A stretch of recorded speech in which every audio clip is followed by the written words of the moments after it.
Badass today on Doop by the River. We are going to talk about that Nashville match. What in the heck happened down in Music City? We're also going to be previewing the Red Bull match. We will have the EPL boys themselves here to preview that match this upcoming Thursday. And ladies and gentlemen, do not go anywhere because you do not want to miss this episode of Doop by the River. And let's get this started, guys. Dale!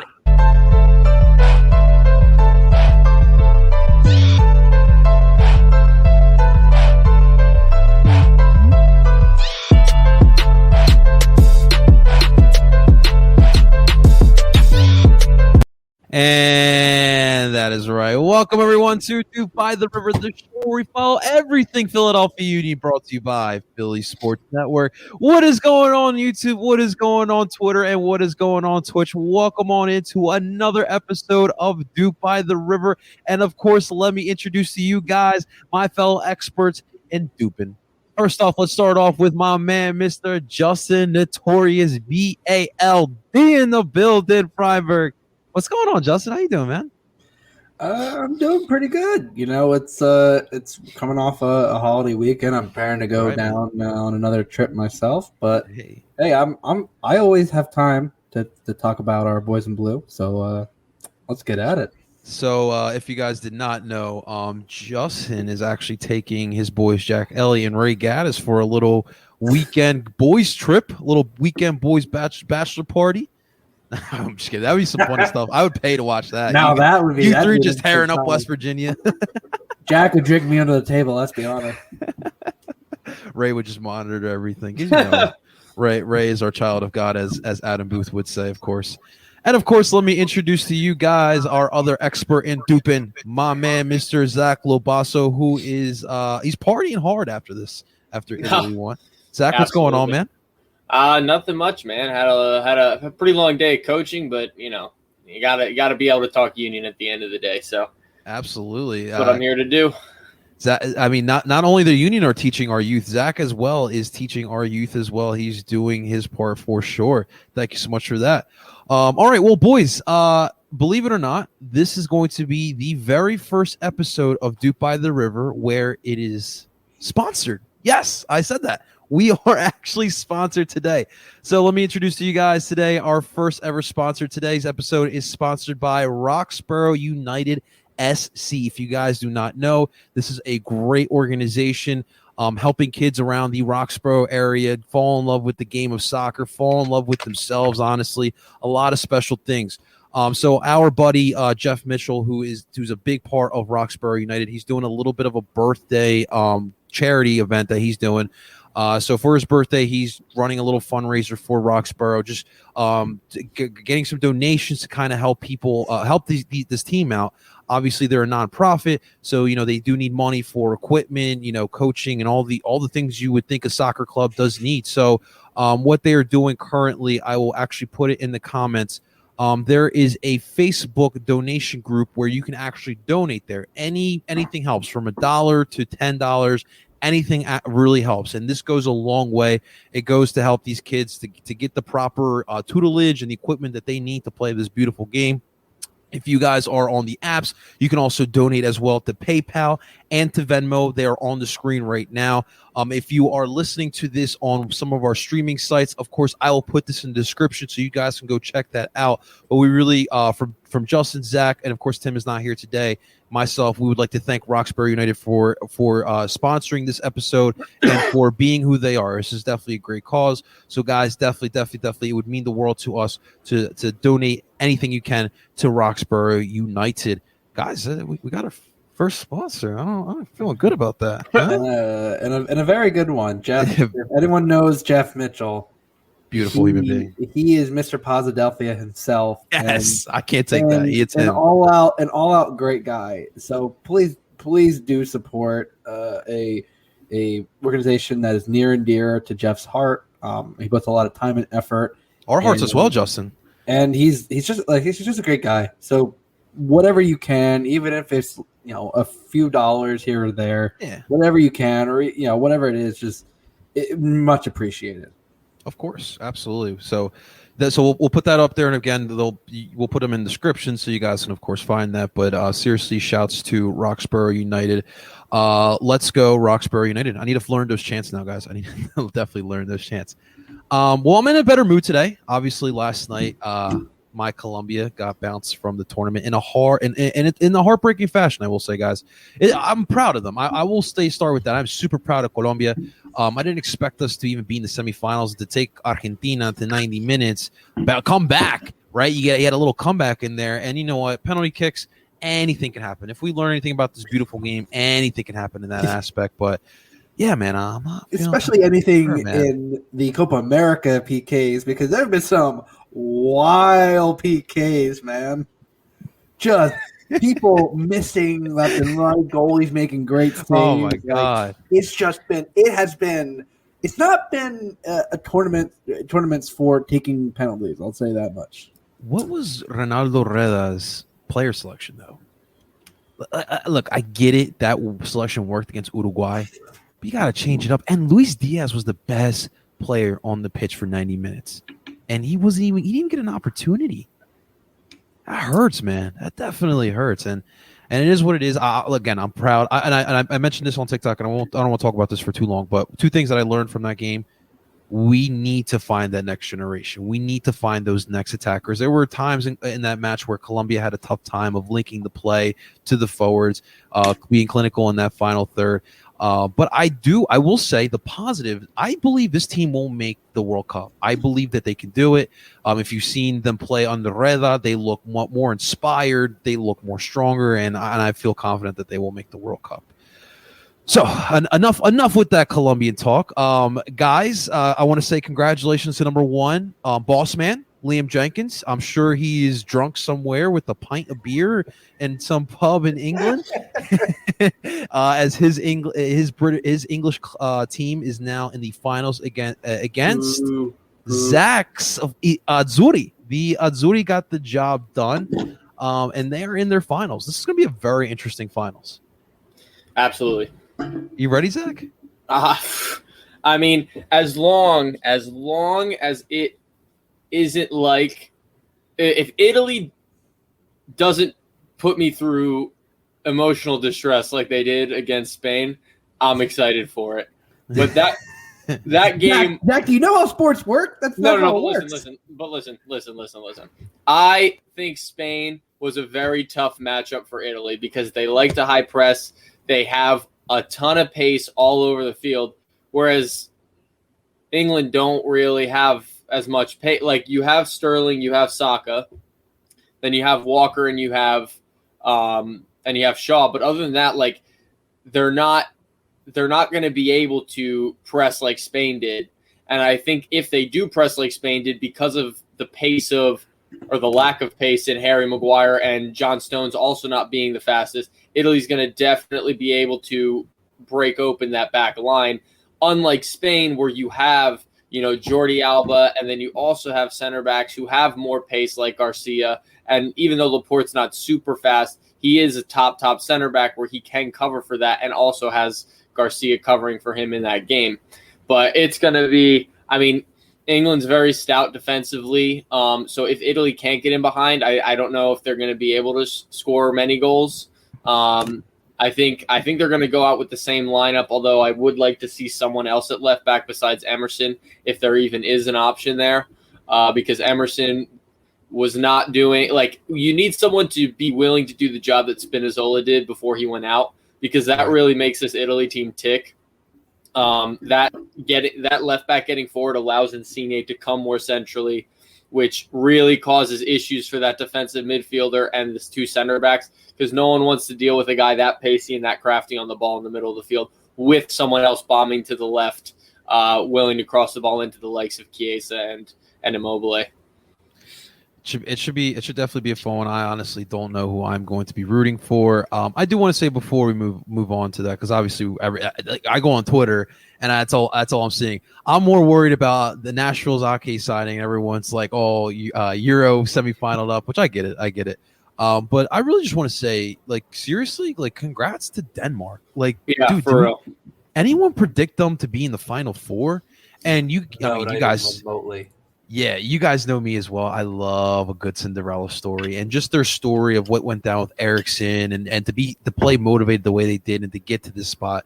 Seriously, my hat's off in Denmark, and that really is the story of this Final Four. Even if they didn't make it, that was definitely special there. Yeah. But yes, guys, before we move forward, guys, please do not forget to subscribe to El Parcero Phillies YouTube channel and like this live. This is where we put all of the video portions of DOOP by the River. And of course, make sure to just subscribe to DOOP by the River wherever you stream podcasts. We are on Apple, we're on Google, we're on Spotify, and we're also on PSN Radio. You can find all of your favorite Philly Sports Network podcasts on there as well. Before we get into the Nashville review, guys, I want to just real quick, from all of us here at DOOP by the River, Philly Sports Network, we want to send our condolences to Matt Freese and the Freese family. If you guys did not hear, Freese's father unfortunately passed away late last night. Not too many details, but of course, I mean, listen, right now, our main concern should be Matt Freese and his family are okay. Losing your father, especially at Matt Freese's young age, that is definitely hard. And I couldn't even imagine what he's going through. But seriously, we just wanted to say we want to send our condolences out to the Freese family there. All right, guys. Let's move to this Nashville review. First off, before we get into it, what happened? What the heck happened in Music City? This is not how it was supposed to go. I can start by saying I really should use my powers of predestination wisely, because we did talk about it. I did say that wouldn't it be Union if CJ scored? And what does he do in in the first 3 minutes? Yeah. He scores, and I looked at it and went, oh no, I was right. God damn it. It had to be CJ. I'm like, it had to be CJ. It had to. No other player. And I was like, and because that was the only goal. And I'm like, yeah. That's all I can say. I was like, that's gonna be it. That's gonna be and I was like, yeah, that's gonna be the game winner. And then I'm like, you really thought that was gonna be it? You thought there was gonna be no more goals after that? The way that game was going, I mean, yeah, it was not very pretty on either side. Like Nashville had more possession, but outside of that chance, because that chance was purely on the counter. Right. Yeah. Once that happened, that game slowed. They slowed it down. They're a defensive team. I said it would not be a very high scoring game. When I said 3-2, I'm like, come again? Like that does not sound like this game. And I was concerned that, and that's kind of why I don't know if I said 2-1 or 1-0, but I was like, it's going to be a very, very tight game. I wasn't wrong. Like that game was suffocating defense and just ugly soccer. I knew it wasn't going to be pretty. I said it on the pod. It was not going to be pretty, and all my worst fears about that game came true. When I even look at that first goal, obviously I noticed that the turnover by Leon and the counterattack by Nashville, but even Jakob and Olivier just kind of it looks like their feet were in quicksand, and CJ just took advantage of some open space, and that was a low shot. I mean I can't really fault Andre. Andre didn't have the strongest of games either. He made some big saves later on that kind of kept the score line what it was, but it just felt weird. Like it didn't feel like the Union were out there. We've been accustomed to this suffocating style of soccer, and they've been pretty dominant for the most part over the past couple seasons, man. But it just felt weird. It really, really did. I will say the back line was surprising. I just mentioned Glasnes and I mentioned Mbaizo. But I'll throw this one to Zach, man. What happened to the back line on Saturday night? That really was the one thing that caught my eye the most, more than anything on the pitch. I I think it was just one of those games where no one was really on, and it happens sometimes, unfortunately. And I think these teams, like we talked about in the beginning or in the preview, like neither of them really want the ball. They're better when they get the ball and counter. And I just think that like that, yeah, you're going to have games where sometimes you're not on. But especially when you play like that, you sometimes get lulled into situations where like the other team has the ball for a long time, and then you kind of switch off in moments. And I think this was one of those games where they just switched off a couple times too many, and it obviously cost them. But I don't foresee it being an issue going forward. But we talked about before the show started, like teams are figuring out the diamond, so it might be time to switch things up. Maybe not super drastically, but Jim's got to be able to tweak those tactics somewhat, because that's what good managers do. They work around teams that figure them out. So we'll see what happens in the next coming games. But I think you kind of throw this game out, kind of like the Chicago game. 2 games back to back though, which is kind of not what you want to see. 2 poor performances in a row, but I mean, it's the beginning, middle of the season, so there's time to improve. There's time to fix these mistakes and get back to where they need to be. I agree with you, and unfortunately, with the performance and the loss, it kind of snapped an 8-game unbeaten streak for the Union. Obviously, we know how this team started at the beginning of the season. They went on a little of a run, and then you had a blunder down in Nashville on Saturday night. I think that, listen, this team is okay. It's still pretty early. Like we talked about before, once you are a big dog, and I know the Union didn't win the MLS Cup, but you still won Supporter Shield, and that grants some sort of respect as a team when you're showing up to these different MLS stadiums or NFL stadiums, I guess in this case. But Nashville came to play, and I feel like Nashville, they took this game and they're like, okay, we know we're still a new team. We have yet to play Philadelphia, but we know Philadelphia is a well-respected club in the MLS. And they showed up. And CJ Sapong, you know he was motivated to play us. You know he did not want to leave Philadelphia. He wanted to stay here. And, the man is the second leading goal scorer in Union history, may we remind you. And it was honestly an inspired performance by CJ. And it wasn't even just that goal. Like, just the runs he made. He's such a smart player. Such an intelligent player, man. Absolutely. The thing is, you remember why, and CJ, I loved CJ when he was here. And the one thing that he never got credit for, and it was something that's never on the stats, he took the ugly fouls. He took the fouls. He took the physical play. So he didn't get like half the calls. I mean, those kind of strikers, when you play that way, the refs are usually about half the time willing to give you those calls. And CJ took a lot of abuse. And yeah, okay, he had the one season where he had 16 goals, and he was firing, and he was but then like there's times where, listen, he just did not have the stats. And listen, yeah, being a striker generally, people are going to have to focus on your goals, but it's just interesting that, like, and of course it was CJ, but like he doesn't get as much respect around the league, I think, as he should. I mean, he's been a bit of a journeyman, obviously, in the last few years, but he still puts up the goal. He still puts up goals. Like, he still puts in the work. That his effort's never been in question. Yeah, I agree with you. One other point I wanted to bring up with this match. So we talked about it in the preview because Jim was obviously the question was brought up to him in the last press conference. Teams trying to figure out this diamond, and slowly these teams are slowly trying to figure out this diamond. Now, Nashville did not. They had a 3-back set, and a lot of teams have been throwing 3 to 5 back sets. They played with 2 like natural wingers out there, so they line up in a 3-5. 1-1, 3-5-2, whatever you want to call it, but Lovitz and Johnston were out wide. Now, the the neutralization of the midfield has something we've been noticing over the past now 2-3 matches there.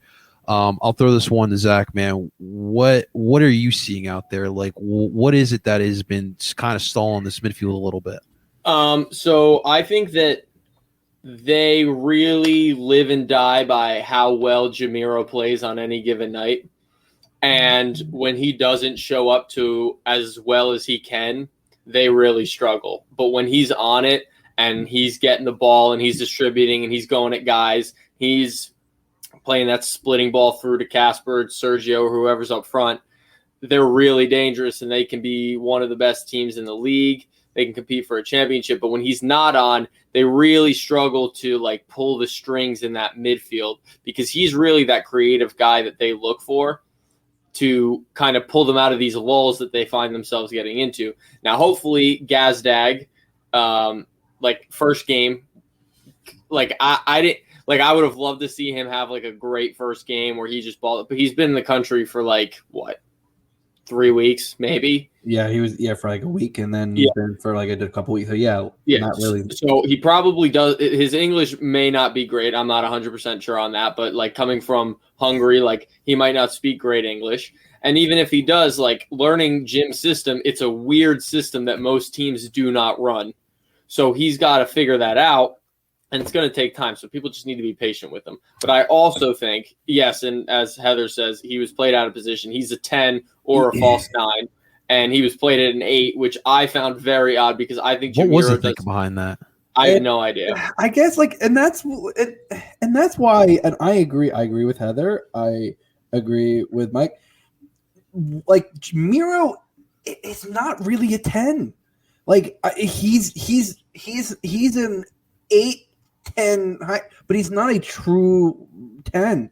And I think Gazdag, you brought him in to be that attacking mid / false 9 if you need him. I think in tomorrow, these games, I feel like you should throw Miro on the left, put Gazdag up top, have either Ali or Leon and El Brujo, or like I said, kind of rotate that. But Gazdag has to be at the top of that diamond. I'm sorry, I love Miro, but Zach is right. This is the exact problem that the team has. If Miro is off and he's playing as the 10, this offense is just not firing. And he's so hot and cold. That's my concern. And obviously, we've only had Gazdag in 2 substitute appearances and now I'll start. I want to give him more time at the 10. So I think Jim, I hope in the next few games, Jim looks at this and with some of the guys going, through Gold Cup with Andre and with Corey going and go, maybe I can start doing some rotation here and start to mix up that midfield because Miro being too hot and cold. Like I said, it's only been a couple games. I'm not really worried, but it's still that whole thing of. That's why you brought in Gazdag, because you really didn't have a true 10. And Miro is an 8 / a shuttler.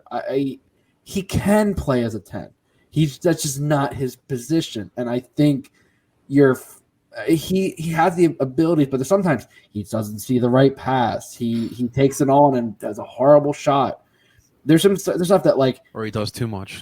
Well, the thing as a 10, we go a 10 should be able to know when to distribute, when to take the shot. Like, that's the thing is I don't think Miro has the thoughts that really goes into a 10. He's a creative player, but I think there's a slight difference in a player that is a true number 10. Yeah, and I also think it kind of goes also with like the whole for the U.S. men's national team is Pulisic better in the middle or out wide, and I think out wide, same with Jamiro. Like when he plays that 8, he definitely drifts more wide, and I think that helps. His role is just very clear cut when he's wide. He doesn't have to worry about like finding that splitting ball or doing too much because he's going at outside backs or he's combining with the 10 or with the strikers and getting down the byline and crossing balls in or playing wide with the outside back. Whereas when you play as the 10, you have so many decisions to make at one time when you're on the ball. Like, do I dribble? Do I pass? Do I shoot? Do I go back? Do I reset the play? All this stuff. But when you are in that little pocket out wide now, because he obviously doesn't go super wide because of the diamond, but he has far fewer options. Like, I take on the outside back, I play into the attacking mid, I play out wide, or I play backwards. Like, there's really no, like, oh, I'm dribbling through 3 people. Sergio's going to make this cutting run. I'm chipping him through. Like, it's not really like that when you play out wide as the 8. And I think that freedom that he gets out there where he kind of floats is much better suited for how he plays than as a 10. My last question before we move on to the preview. Now, this crept up in my mind. Could it be possible that these two can play together? I think they can. Okay.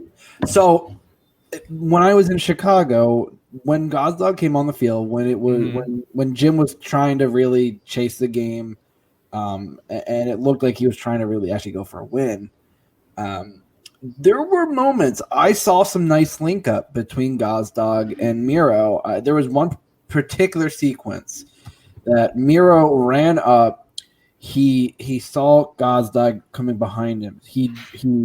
Gazdag kind of literally just flicks it on. Miro gets it back, and it's a quick 1-2. They get it. He passes it back to Gazdag. Gazdag looks, sees the I believe it was Bizo streaking down the wing and plays it through. But like, it was that quick little interchange. I went, okay, they're not really in each other's space. They're able to play together. I just think they need to determine, okay, who's the 10, who's the 8.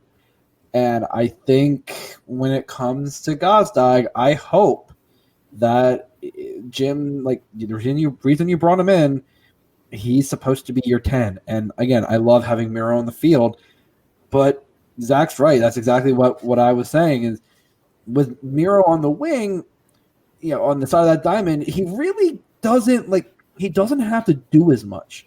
So he has that freedom to occasionally, if he wants to play a through pass to Sergio, he can. He doesn't have to.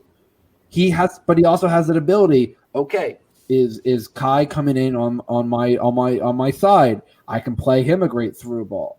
Is my attacking mid in a great position? I'm going to do a quick little pass, or do I pass it back to Brujo? Like, there are fewer options, but they're usually more succinct, more easier options that you're not have to worry about. Like, okay, do I have to really control the game? No, I just have to do little things and just kind of keep the defensive shape. Okay. All right, man. Well, with this, a lot of these talented players that we have in this midfield now, I think Jim is just going to keep putting out different things, and we actually have a good problem. I mean, we have depth, like, especially in this midfield that's been pretty daunting, and I feel like they're going to get back to their ways. And gentlemen, Nashville was Nashville. It was a blunder. We were first time in Music City. It was 4th of July weekend. Maybe the boys were, we're just partying up a little bit for USA. But what better way to get back to it than tomorrow night up in North Jersey at Red Bull Arena against the New York Red Bull, our biggest rival. Wait, no. Are they? They don't have a rival. Are we sure about that? Are we really sure about that? We could debate this in a podcast during the off season, but guys, I am so thrilled and I'm so happy to have a guest on for this podcast. So we took a little different spin on today's episode for the preview of the Red Bull. So we went to some old friends and we found the EPL boys. So, ladies and gentlemen, to preview this Red Bull Union match, the Red Bull side of the EPL boys, Mattia, and he came back, and the Union side of the EPL boys, JD Peters. Gentlemen, how we doing? Very good. Thank you for having us again, or having me again, at least. I was just here with Matt. Well, first, I just wanted to say, Matt, we have known each other on social media for over a year now. Dude, I admire the ever-living hell out of you, my man. You keep grinding. You still find a way in this American soccer game. And honestly, I'm honored to have you on this podcast here today and to finally talk to you, man. Hey, man, and that's the most beautiful thing about social media is that I feel like it's always I found JD through social media. Funny enough, crazy? like I'm on a podcast. He begged to get on my podcast. He texted me. He said, "Hey, I don't know if you've ever thought about this, but could you have you ever thought about using a third person?" And we're like, "Well, no, I haven't thought about this, but yeah, you seem like you know what you're talking about." And now I can't get away, unfortunately. Now they have me shackled by the ankle. But yeah, no, it's a beautiful thing. Social media is that like it brings all these different worlds together, and yeah. You know what? That's how I met Justin and Zach as well.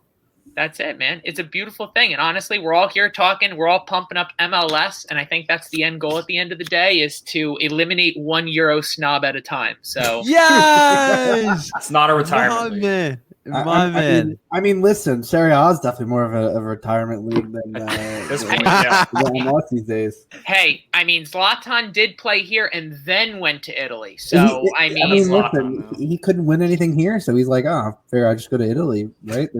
Drink some wine, just kind of lay around, have some pizza, and just chill. Just ease into retirement.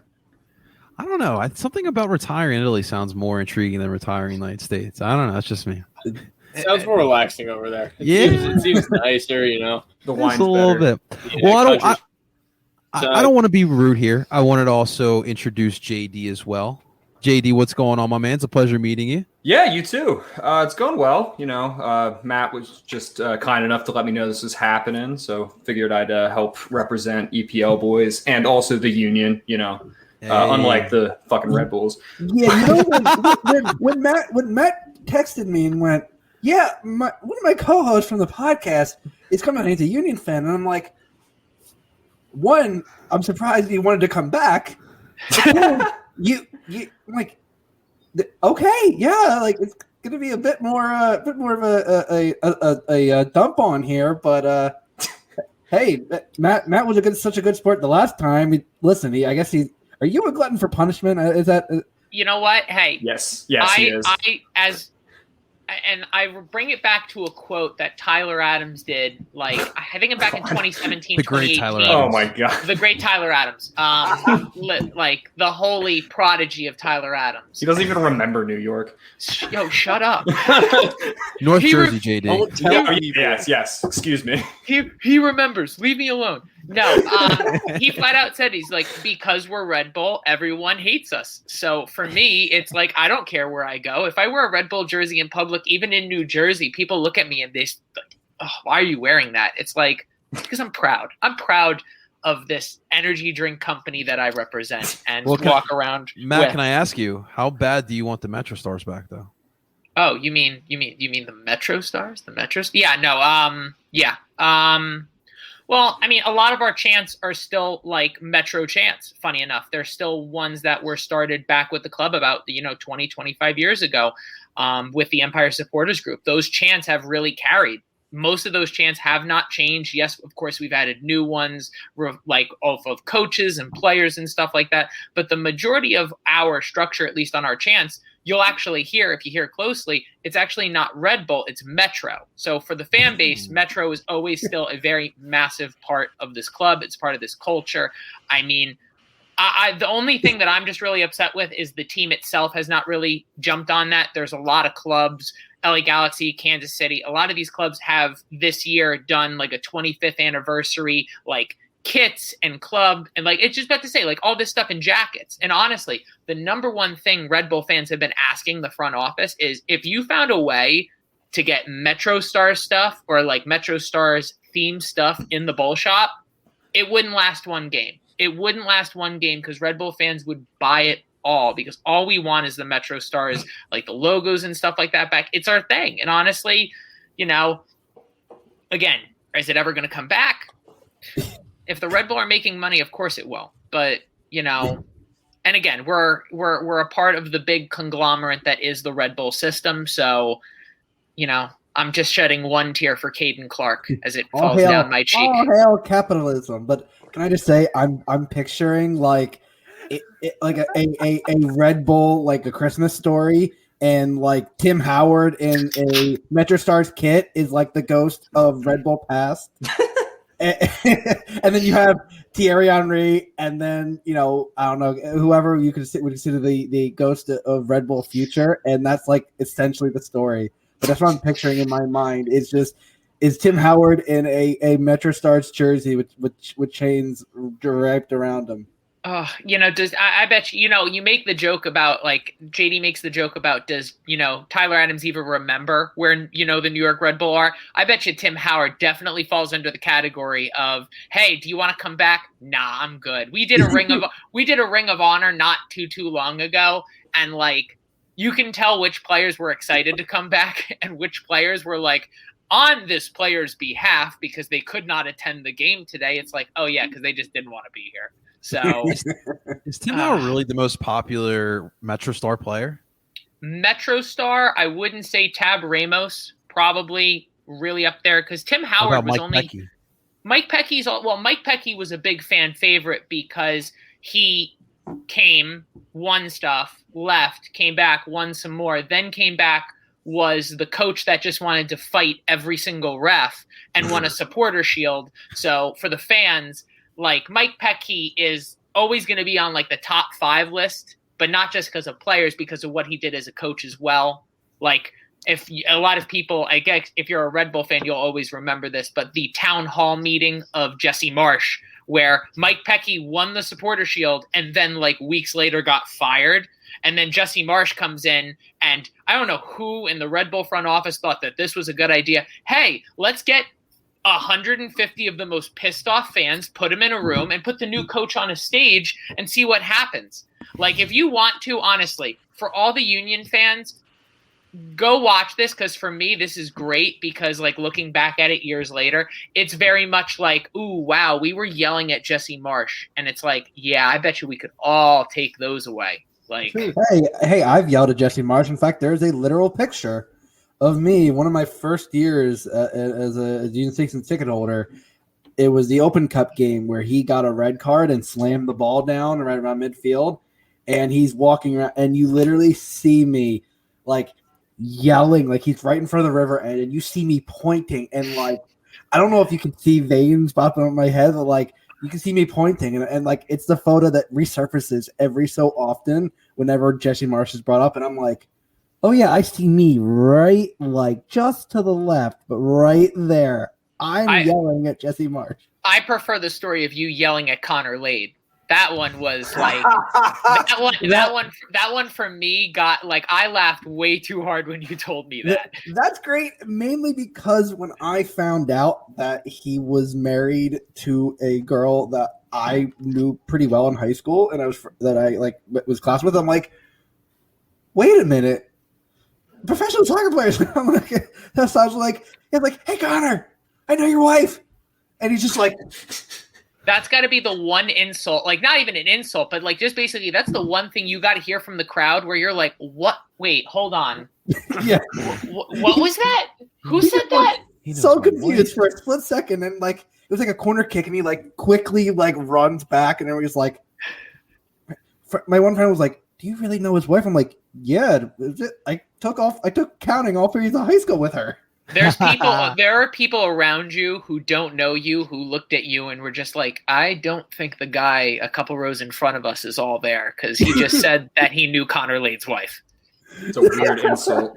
Probably. Most people who know me assume that. So let's be honest. There are some interesting insults in the MLS. That is for sure. Oh yeah, I had to hear for a couple years the Sasha question chants, and those were, yeah. Oh yeah. Yeah. Yeah. No, those are.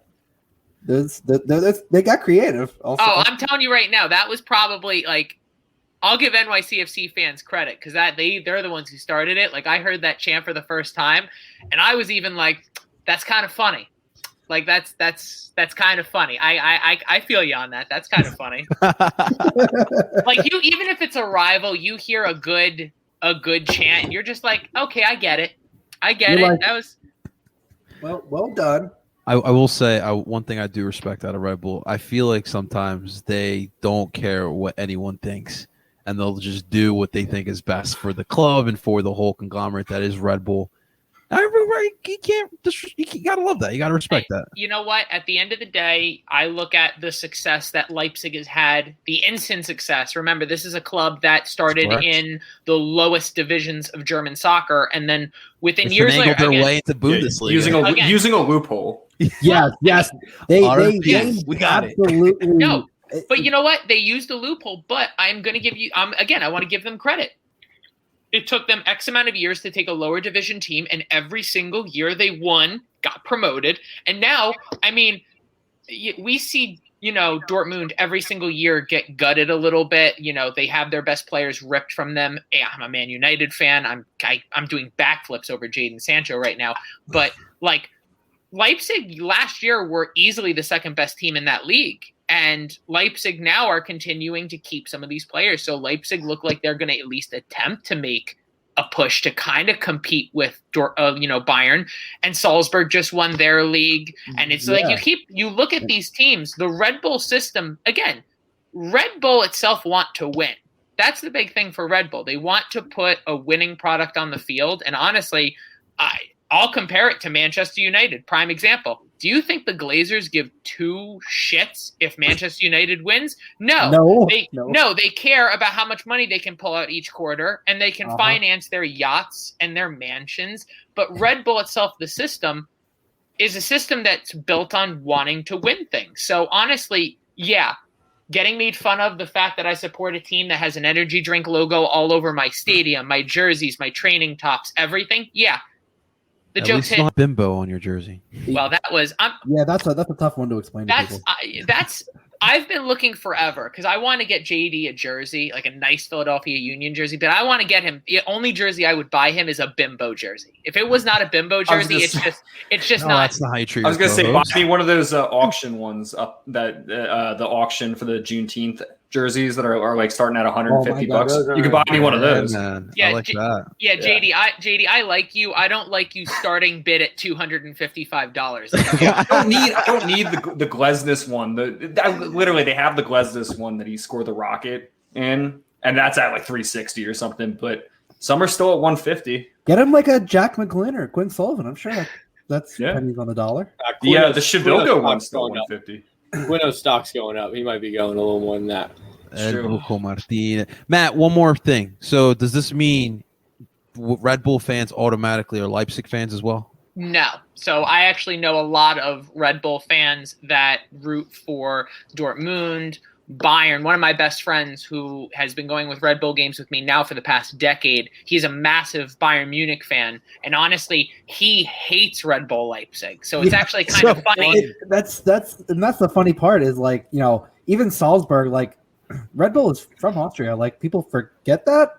And they're not even, I think that some of the supporters even peeled off and support some of the other, but you guys, the money making machine continues. I mean, Salzburg just sold Pat Sandaka to what was it, Leicester?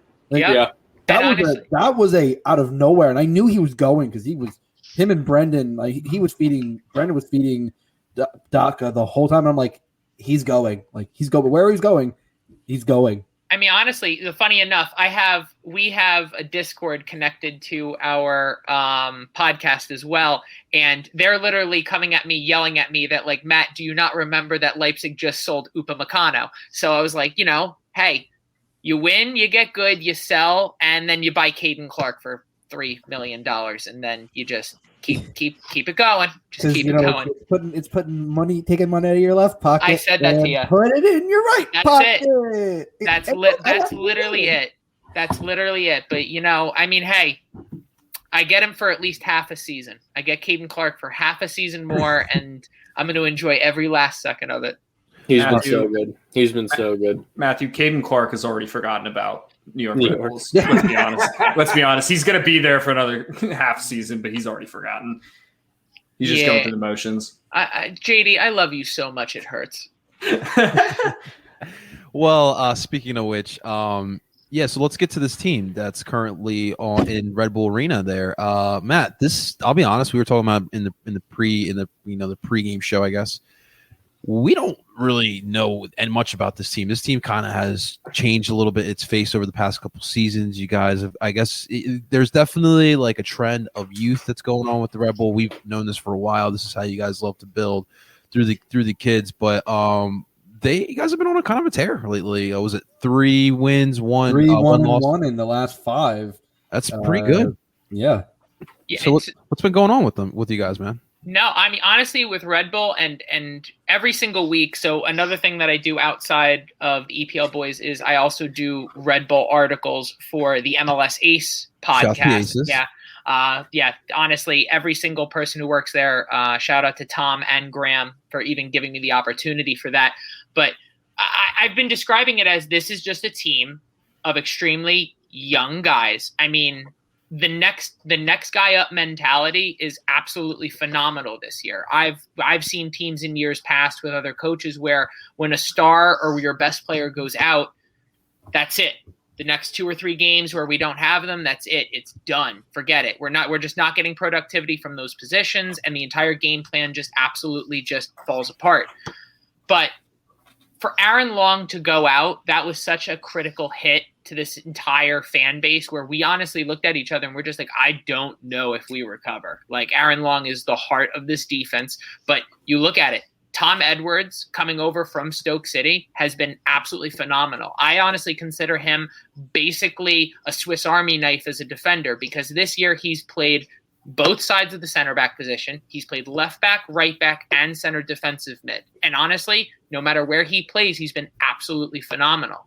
This is also another huge year for John Tolkien. I mean, this kid, and I say kid because he's 18 years old. Guys, he went to prom a few weeks ago. Like, he shut down, he shut down Toronto, and then like, they do that themselves. Okay. It's Toronto. It is Toronto. But he literally shut him down, and then days later went to prom. Like, and then honestly, and then Kyle Duncan's had a great year. I mean, honestly, Christian Caceres, of course, has been probably our standout this year. I mean, honestly, he is probably the only good thing to come out of the Chris Armas era, really, because he was the guy. He got the minutes because of Chris Armas, and honestly, that looking at this current lineup and how everything kind of stands, he has been the standout in our midfield, and honestly, it's taken him a year or two, but he's really filled the shoes of Tyler Adams. It's also helped that, Sean Davis, he's kind of just idled for the past couple years. But this year, he's been phenomenal. Not only just as a leader on the field, but overall as just, this guy has been phenomenal on the field. He is playing as basically a true number 6, and he's just been crushing it. He's really just an absolute anchor for that back line, and he's just made everyone a whole lot better. But I think this year that stands out more than anything else is we actually have strikers. Like, we actually have strikers. Fabio and Kamala have been phenomenal with our 2 striker pairing up top. Again, I said this the last time that I was on. I think we made the joke that, you're either going to get Brian White, who's not even on the team anymore, or you're going to get Tom Barlow. You're either going to get one of those 2 guys, and they're just going to do nothing. Like, they're just going to just run around for 90 minutes and just try to cause a problem that'll lead to a goal. But now you actually have Kamala and Fabio, where if one person's scoring, the other person's assisting. And when that one's assisting, the other one is scoring.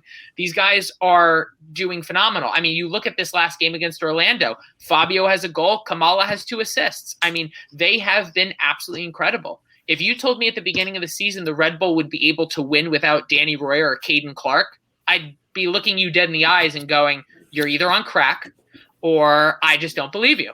So the fact that there are just so many different standouts this season have given the Red Bull fans such a hope, because we knew going in Gerhard Struber this was a year of a rebuild. He never described it as a rebuild, but when you bring in 11 new guys and you let 5 or 6 go, you're going through wholesale changes. And for this team, I didn't expect this. I expected us to basically, we're going to be under the playoff line for the majority of the year. And maybe at the end of the season, maybe we'll get lucky. But honestly, yes, we're in 8th place right now. We are right below the playoff line. But as you just said, that last record, in recent weeks, we've been very, very good defensively, offensively. Everything's kind of clicking. So for us, again, this is kind of just like a Russian roulette wheel. You kind of don't know what you're going to get, but you know what? We're on a little bit of a high, and I'm not questioning anything. I'm sitting here and I'm just enjoying the ride. Just Matt, hands up and sit back. The real question is, did you think Gerhard Struber was going to last longer in New York than your old pal Chris Armas did in Toronto? Because my man didn't even get back to Canada. Well, that was literally the joke of the offseason and then the joke going into the season. So, like, we were getting a lot of heat from – and it's funny enough, like, Toronto fans on social media are the most badass guys on the entire internet. But when it comes time to their team actually starts losing, it's really funny that none of these guys actually really show up. Besides that point, everyone's like, oh, Chris Armas, he's going to be a phenomenal coach. He's going to keep Toronto up there. And then I'm sitting here, I'm like, you really all don't know what you're going to get, right? Like, Toronto is a team that's used to building up possession slowly, ticky-tacky football, and giving the ball, honestly, having Michael Bradley and Josie Altidore be your 1-2 punch. Honestly, you're going to have other players step in as well. But when Chris Armas is one of his first things he does is basically exiles Josie Altidore from the entire team, I'm sitting here like laughing in the background like, see, Toronto fans are really about to get it now because Chris Armas thinks he's, masterclass. Dude, this guy has no idea what he's doing. The only success he ever had with the Red Bull is off of a team that he picked up at the end of a season where we were already almost at a supporter shield, and basically all he had to do was just not fuck up what Jesse Marsh did. And yeah, that was it. That was his only success. I'm tired of people thinking Chris Armas is a good coach. I'm so tired of people saying Chris Armas the supporter shield winning coach, because he's not. He's not a supporter shield winning coach. He took a team that was really, really good, that was using another coach's system, and he was just like, okay, guys, get out there and play. So I'm happy. At the end of the day, you never want to see another man lose his job, but fuck Chris Armas. I'm so glad that this guy was not, like, honestly, Toronto, you get what you deserve. The fact that you saw that the Red Bull fired him halfway through the season and you turned around and you went, yeah, for some reason I think that'll work. Yeah, you get what you deserve. And you play. My one friend has a great quote where is if you play stupid games, you win stupid prizes. So congratulations, Toronto. You're last in the MLS, and now half of your team doesn't even want to be there. Listen, it's the old adage in Philly: fuck around and find out. And when Armas was hired, I remember looking at people going, Do people think this is a good hire? Like, did you see what he did in Red Bull? And they're like, oh yeah, he won a supporter shield. I'm like, he took over halfway through a season, and Jesse Marsh literally his blueprints were all over that team. But yeah, he won the supporter shield. I think all of us here in the Philadelphia area should thank Chris Armas because he, of course, gave us all our very first playoff win, which I will hold also dearly gave us an El Seno match. So. He's given us a lot of good memories. So. I just want to just say quickly, as we say the El Seno match, I just want to say rest in peace, Connor Lade, because not only did El Seno cross him up twice, Connor Lade retired after that. Like, honestly, like, it's not even a joke. Like, it's not even a joke. Like, it's not even a joke. Like, Connor Lade in the locker room, like, told the team, like, yeah, I'm done. That was it. Like, I'm physically not playing. He can't do this no more. That can't happen anymore. Man. That is hilarious, Matt. I wanted to ask because we were talking about the way the Red Bull is kind of built now. You guys running a diamond in the midfield?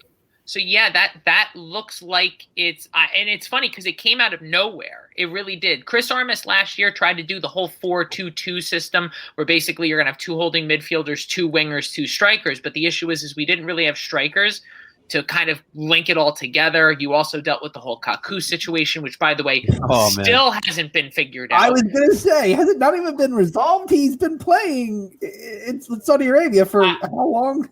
And that's the funny thing. FIFA literally came in and said, no, the Red Bull are in the right. Kaku and his representatives are in the wrong. The Red Bull can recall Kaku whenever he wants. I'm just hoping that this turns into a situation where whatever team he's playing for sends us X amount of money. I don't even care what the price tag is anymore. I don't imagine Kaku coming back. Like, really imagine Kaku coming back. Like, hey guys, I totally just pissed off to another continent, but I'm here to play. It's like, nah, piss off. what's working, I mean, honestly, but yeah, right. Oh. But the diamond has been absolutely phenomenal because it's working with this high press that we have. Because basically, especially when everyone is healthy, you have Caden Clark playing that number 10, but basically he's fitting in as a false 9 between Kamala and Fabio, who are doing really all the heavy work. The guys that Struber brought in are all guys who are built to go the full distance, run the full distance. They're able to give 90 full minutes without tiring out. And now for the first time ever, we actually have depth at that formation. Basically, at every single position, someone can come in at any point in the game and take over right where the person before them was playing. So usually our formation runs off. You usually have Kamala, Fabio as your strikers. You're usually going to have Caden Clark be your number 10 or your false 9, depending on how they're setting up in that moment. You're having Sean Davis be your true number 6 with Caceres Jr. and Frankie Amaya, who, by the way, when Frankie Amaya gets on the field, he is an instant game changer, which is massive thing that the Red Bull have not have. You guys have, you have that El Sino factor. When Frankie Amaya comes on, that's our El Sino. If you want to make I'm not saying it's an even comparison, but it's basically like he gives that same effect on the field. And then, of course, your back four with our goalie. Our back four has basically been, moving chairs with injuries, red cards, and basically whatever you can advertise. The Red Bull have been going through it. But like I said at the beginning, that next man up and mentality has been huge. And honestly, the Red Bull has been carrying that. And honestly, you can tell that Gerhard Struber's system that he's put in place has completely changed the mentality of this roster. And that's what's the biggest difference going into this year is the mentality of they're not afraid of anyone. Like we've gone in to we've knocked out 2 teams who are completely undefeated in the season. They played Red Bull and they got their first defeat. Then we went to Orlando, beat them for the second time this year. This is a team where we went down 3-0 against New England, came back, scored 2 goals, and hit the crossbar 2 times in the last 2 minutes of the game. We still lost, but that just shows a lot of heart in this team that it doesn't matter what the scoreline is and it doesn't matter where we are. This team's going to fight, and that's been the biggest thing. Under Chris Armas, if we went down 1-0, I could have turned off the TV because nothing was going to change. Well, Matt, enough with the Red Bull. I want to get JD's perspective on the Philadelphia Union. Of course, he is a Union fan. He's rocking his beautiful Union kit there. JD, I don't really want to hear the CCL part of it, but what have you seen from the Union? What is your analysis of this team in 2021? Well, first of all, this kit I got from a thrift store for I think $5, which is dope. That's a come up. It's dope. It's the mustard gold, but yeah. But no, this season I like what I see mostly because you're losing your best center back, and I mean maybe not your best midfielder, but your most promising midfielder after a great campaign last year, and all of a sudden we're consistent. Sure, there's times where we're not as good, like last week with Nashville, but that'll happen. That happens, especially with the schedule, how, you're not playing for 3 weeks and then all of a sudden you have 3 games in a week and a half. That's going to happen. But overall, I mean, we've been consistent. I mean, we're third in the East, much better than Matt's Red Bulls. But I don't know. I like, it's weird to say, I've always hated the diamond formation, but it works with this team. Well, so that's interesting to say that. Why do you hate the diamond? I've always been a 4-3-3 kind of person. I'm a huge Liverpool fan, and especially with the false 9. So that's what I'm mostly used to, and that's what a lot of European clubs tend to go with. Yeah, and the high press. But with the Union, it's kind of cool to see it work. Because with Shavilko, he's so slow. But he does everything else pretty well. Right. It's so funny watching him do a 50-yard sprint. It's so bad. Or his hold-up play. Yeah. But then you have Sergio Santos or Corey Burke to make up for that lack of speed. Oh yeah. Or so and with Montero, I heard you guys talking about it before we came on. With Montero, you don't see him as a real 10, and I kind of agree with that, especially with Gazdag coming in, where I see him more as a real 10.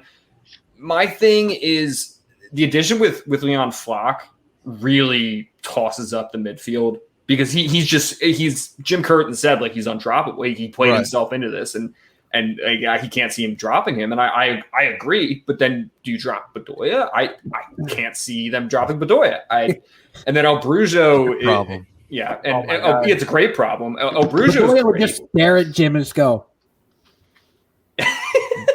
I ain't being dropped, man. Well, it's like I see 5 undroppable players in a 4-man midfield, and which is great. But I honestly think Martinez drops, if anything, and Flock plays that holding midfield just because he can be a liability a whole lot of the time. Right. Yeah, I love the passion. Like, I love the aggression. It's great, but red cards and accumulated yellow cards don't really help the team. Can we just say, and I don't know if this has ever been brought up, I'm surprised no one has like created a Waka Flocka t-shirt and spelled it exactly as you are thinking. So I'm just saying, like, listen, if we want to get some merch going, Waka Flocka sounds amazing. That would be pretty sick. Came to me, I like but that. I would absolutely rock that t-shirt. I want to ask Zach here. So as Matt was telling us, Red Bull kind of running something similar to what we are running here. Could this benefit us? Do you like this matchup here with the Red Bull? Hold off on the prediction. Considering how other teams have kind of started figuring out the diamond a little bit, I don't really like it because, as I said in a previous podcast, the best way to go after the diamond is to run a diamond yourself. So if they have guys in the middle of the park that can do the job and cover guys that we have in the middle of the park and pin them back, I think it's not going to be a great day at the office. That being said, we do run the diamond, or at least we have run the diamond better than most people who have tried it. So I think it's going to be another game like Nashville where they kind of feel each other out, and I'm worried about that because of how poorly the Nashville game went. This is a very good point by our boy Mike here. Set pieces worry me. Red Bull had 12 last match versus us, and we've been bad defending them as of late. It's very true. Solid point by Mike. Solid point. Yeah, not wrong on that. That's, in Chicago, 2 of the 3 goals were on set pieces, and I'm just going, oh no, like this is not good defending at all. Like that's the one big concern has been set pieces, which up to that last few games, it's been actually one of the better things about the team. Very true. All right, boys, you ready for predictions? Are you ready? All right. We'll be a bit anticlimactic, but yeah. All right. Well, of course, we want to let our guest go first, so we'll let Matt start off with this one. Of course, he is the Red Bull side. So, Matt, just give us your thoughts on what do you think is going to happen on Thursday night and a prediction. I mean, it's funny enough. We were talking about it the last time I was on. We talked about how the Diamonds would kind of butt heads, and when that, and you guys did win 1-0, and the Diamonds really did butt heads. Both teams couldn't get their kind of system going, and it kind of just locked in against each other. You guys did get the 1 goal off of the 1 defensive error. Here comes a hot take from Matt. No, honestly, here's the thing. If you know me at all, I really have the driest of dry hot takes. I peeked ahead at the weather. Going against Diamond versus Diamond, I looked ahead at the weather. Guys, unfortunately, I'm going to get very wet tomorrow because the game is going to be – there is going to be thunderstorms and rain from about 10 o'clock in the morning until like 1 a.m. the following day. This game is going to be a downpour. Now, yes, Red Bull Arena does a really good – Chicago. That's exactly what I dealt with. Oh, there's nothing worse than being wet. I would rather I can be frozen. That's fine. Wet can't do. Yeah. But – Hey, Ben Shapiro. Yikes. Oh, I wasn't ready for that. If you ever want to hear any of this banter back and forth, JD and I basically just do this for about an hour. So, yeah, the EPL boys available on all social media platforms. 0-0. I have a game ending 0-0 tomorrow. Okay. I just think it's a midweek game. Kind of a midweek game, but it's a midweek game. The weather's not going to be really that pleasant, and these teams really didn't give a lot in the last one, and I really don't see the same thing here. I think 0-0 would be the final. And honestly, I think that's a result both teams will kind of just walk away with and just go, okay. Sorry, Tommy. Tommy was with me during the Red Stars game before the Union game when we got soaking wet. So that's never fun fun. Day. Never fun out there. I don't think I've ever been to Gillette Stadium and come home dry. Like, I think every single time I've ever gone away over the last decade, I've always gone where I've left soaking wet. Yeah, no, I'm one and done with Bridgeview. I went there for the Red Stars game. I'm one and done. I don't need to go back. Well, man, I hear that's what happens at the Craft House. But anyways, JD, Jesus, give us that prediction, man. Well, am I wrong? So Blake, Corey Burke, and Alice Powell won't be there. Oh no, this is the last game. This is the last game. Okay. Not to mention that. Yes. Okay, so they should all be playing tomorrow. Okay, well that's a huge factor. I was gonna say if Blake's not in, then that's big. But okay, so I mean me personally, I'm trying to make the Red Bulls the Union's biggest rival just to piss off Matt because he's just like the Union don't have any rivals. They're not old enough, but. I wanted to be the Red Bulls. I was supposed to be at this match. We were going to set it up. I was going to go with Matt, but he wouldn't let me sit in the Red Bull supporters section. I really wanted to. I was like, just put me in there. Just put me in there. And he's like, absolutely not. Matt asked me the same thing, and I'm like, I would if I was in the area. Yeah, I would have gotten you all. If you guys were really coming up, I would have gotten you guys pleasant seats anywhere else in the stadium. So you wouldn't have been sitting with me, unfortunately. Oh, brought a megaphone to be like, Matt. We can do what Adam. I want to give a shout out to Adam Booth. We can do what I do with Adam Booth every single time. Where Adam Booth sees me, I see him. I shoot him a text like, "Hey, look here." He looks at me at the away supporter section, and we just wave for a couple seconds, and then we just go right back to us throwing hate at each other. For 1 second. What Adam would do. For 1 second, we stop the Philly hate chants. He stops the Red Bull hate chants. We just look at each other, and we just, hi. And then after that 5 seconds, we go right back to business. It's hard. It's hard to get Adam these days. But go ahead, JD. Just to keep it short, like a prediction wise, I think the Union are going to recover from Nashville. I think they'll get this win. I mean, I'm going to be conservative maybe and go 2-1. But yeah, 2-1 to Dupe. Yeah, 2-1 to Dupe. I like that. All right, Zach, give it to me, man. What you thinking? I'm going to be the pessimistic Union fan today and go 1-0 Red Bulls.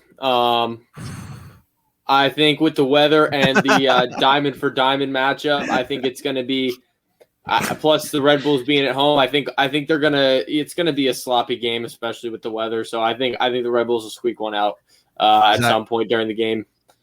Zach, if that happens, Union Twitter's going to blow up, right? Listen. I am looking at this as an unbiased football fan and supporter who likes to analyze the game, and I'm just gonna say 1-0 Red Bulls. No fandom, nothing behind it. Just that's what I'm feeling.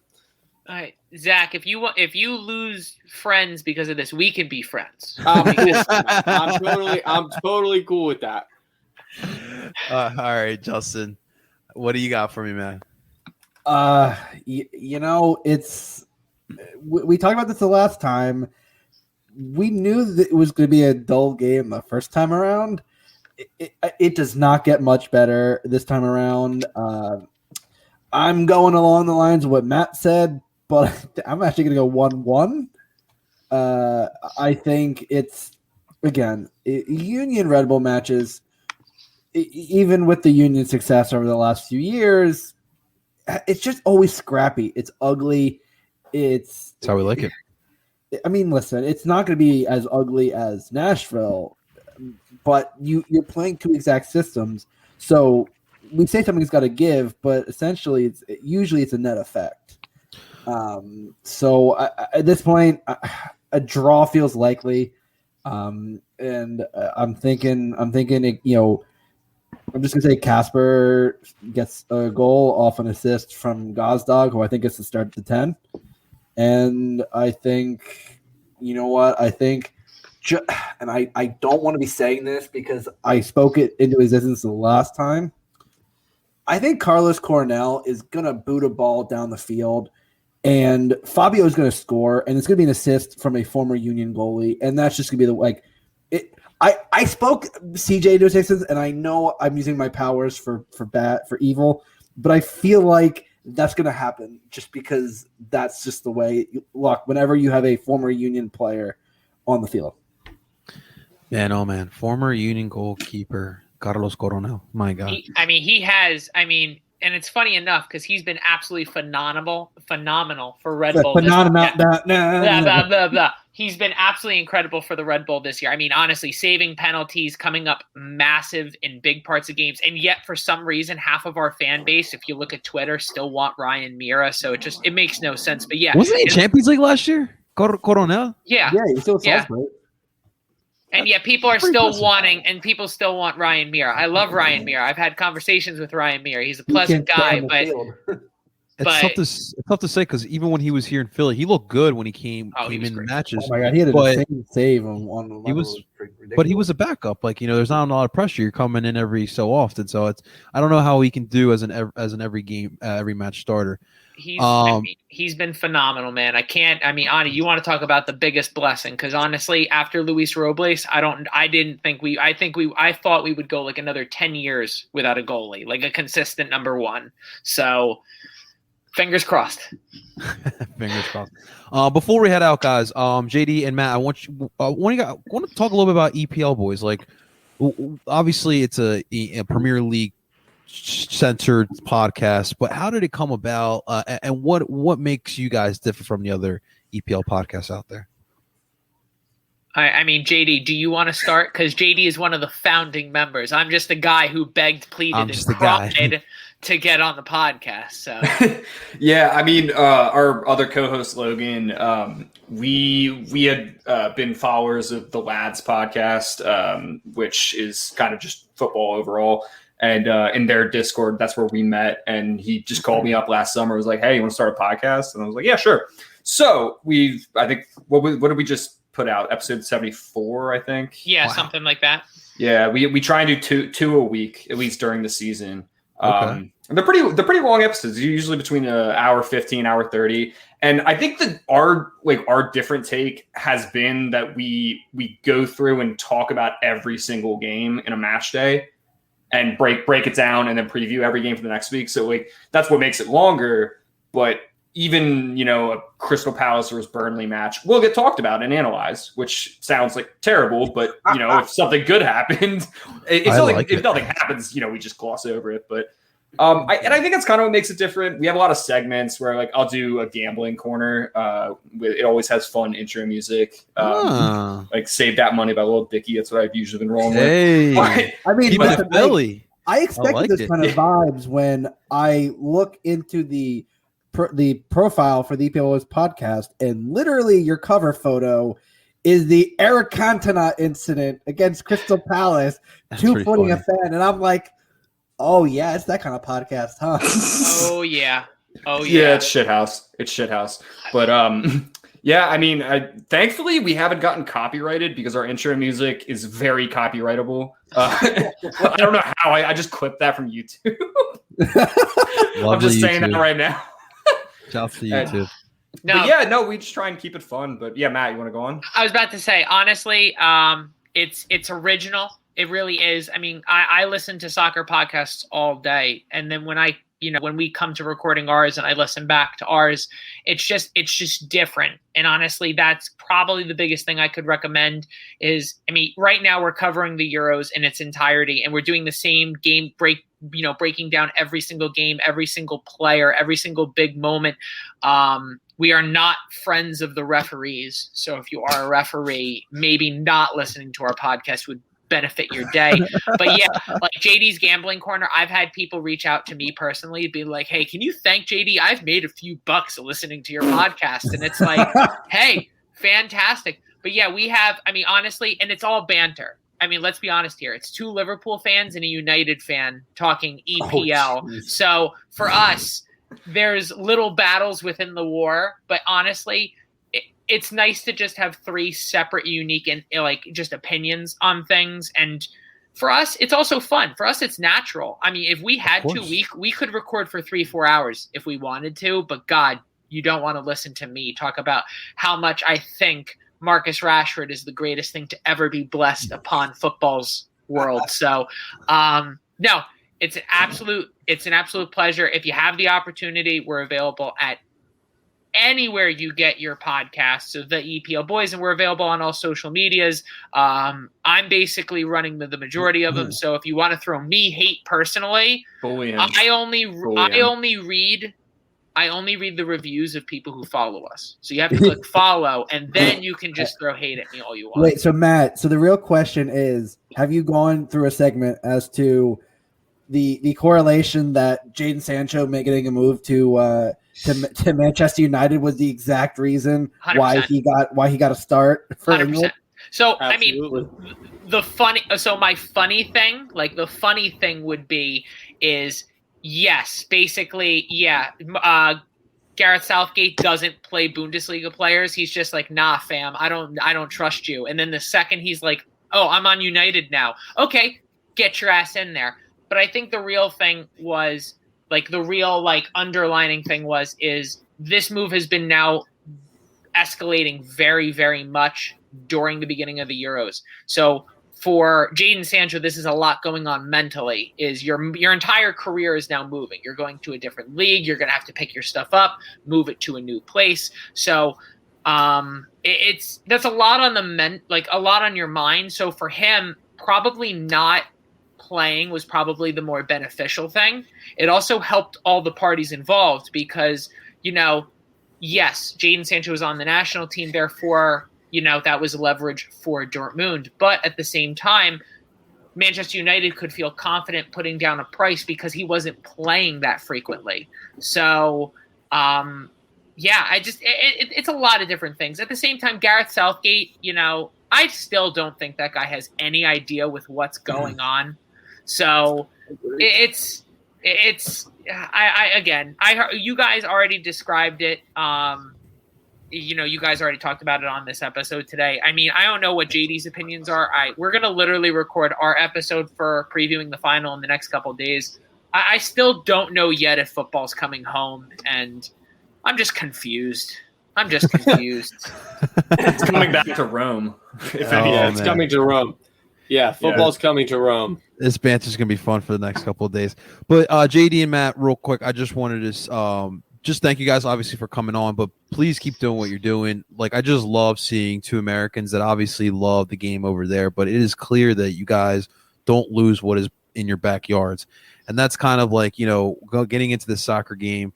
A little bit about my background. Like, I love all the sports. And, obviously, like, my thing is all the Philly sports. But one thing I do notice about the American soccer community, it is definitely tough because, you have these guys who are big Euro people or who love the Liga Mekis or whatever back home.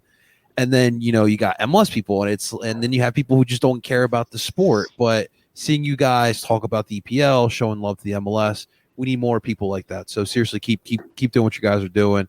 And I'm definitely loving it. I had fun. This was a lot of fun. And the best part, like, our co-host Logan literally does not watch MLS, but like before every episode, JD and I would just talk a little MLS, and he's like, "Hey guys, I'm thinking about getting into the MLS. What team should I support?" And I'm just like, "Well, what team are you closest to?" He's like, "Oh, I'm closest to Orlando." I was like, "Then start rooting for Orlando." The next day, he sends us an order. "Hey, I just ordered a hat, a jersey, and a scarf." And now, like, he'll fake even fan. like, He's a and fake now, fan. JD, you calm yourself, okay? So is he on the DK train? Is that the well, DK he's train? he's a big Nani fan, and he's a big Daryl DK fan. I mean, to be fair, I'm not even an Orlando fan, and I'm a big Daryl DK fan. I'm a fan of him getting out of Orlando, but yeah, I mean, yeah, the second he makes that move to Europe, big fan. Absolutely, guys. Seriously, shouts to the EPL boys. I put it in the comments. You guys can go check that out. And as well, make sure to follow these guys as well. Ladies and gentlemen, that is another episode of DOOP by the River. We seriously want to thank the EPL boys, and I also want to thank Roxborough United. Reminder again, guys, please, anything helps. Please, well, I guess I lost that there, but yeah, we'll put it in descriptions. This will be on YouTube and also be on wherever you stream podcasts. Just to help donate for Jeff's birthday charity for Roxborough United, our great friends. And thank you for the sponsor from Roxborough United. Guys, do not forget to like the live and subscribe to Ed Parcero Phillies YouTube channel. This is where we put all of the Dupe by the Rivers live portions as well. Do not forget to subscribe to Dupe by the River. You can find that wherever you stream podcasts. And please subscribe to EPL Boys. You can find that wherever you stream podcasts as well. Ladies and gentlemen, the EPL Boys, JD Peters and Matt Sia. Of course, my guys, Matt, Justin Notorious. The lettering is really small. Look like an M. Justin Notorious, BALD Freiberg, and of course Zach Lobasso. Of course, I go by the name of Ed Parcero Philly, and we're telling you guys to do on. Talk to you guys soon. Beat the Pink Cows!